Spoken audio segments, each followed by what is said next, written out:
Ready? Let's look at the top of your machine. So on the top of your machine, you have printed diagrams indicating different things that your machine will do. I'm sewing on the Singer heavy duty sewing machine here, and it comes with a manual which has instructions in it, written instructions on what these indicators mean. The manual I have covers the models 4443 and 4452. The first dial I'm looking at is the tension dial. The tension dial is what regulates the amount of pressure on the thread coming through the tension discs down the channel when we threaded your machine in another video.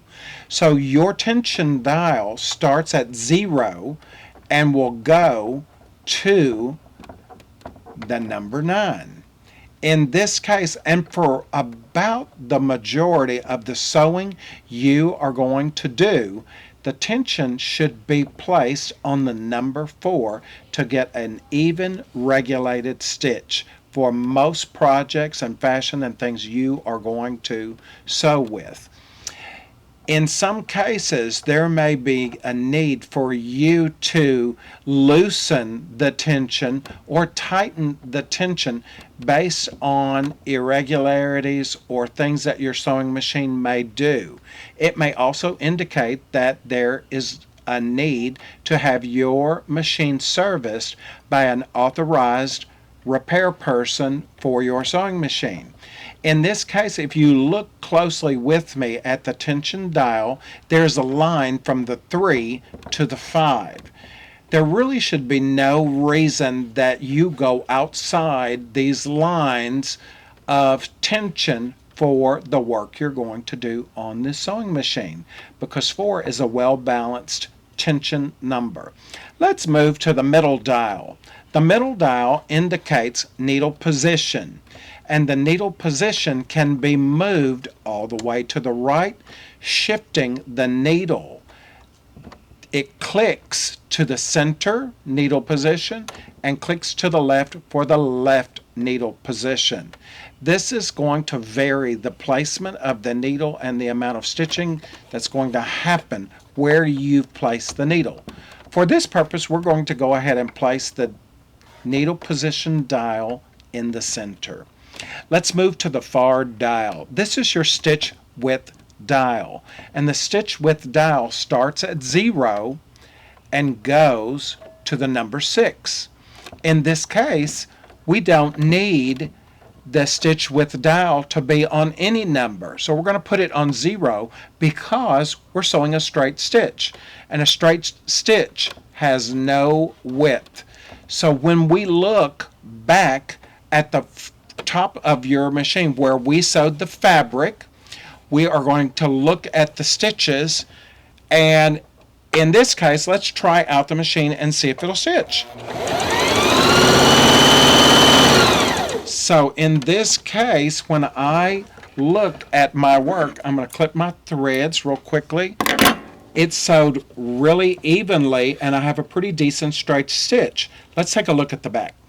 So here, in this case, I see that the bobbin sewed pretty decently as well. Let's take a look at some problems that might happen if your machine is threaded incorrectly.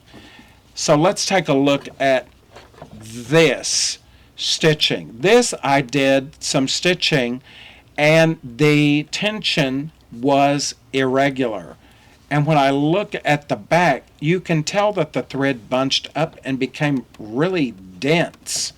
So this tells me that my tension is too tight. Another thing that is a common problem is what we call stitching, where I began stitching, but when I look at the thread, it's really quite loose and it's not stitching correctly. When I flip it over, I see a lot of ragged threads.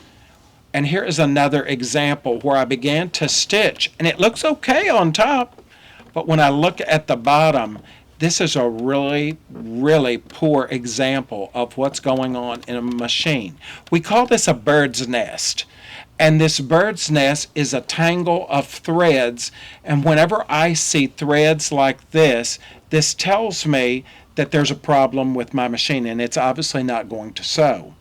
So a way to problem solve this is, if you have a problem with your stitching on the top, it's typically because there's a problem in the bobbin. If you have a problem with stitching on the bottom, such as this or this, it is a problem with stitching on your machine coming down through the needle. It tells me that you missed a step in threading the machine properly, and in order to do that, there are additional videos for you to watch.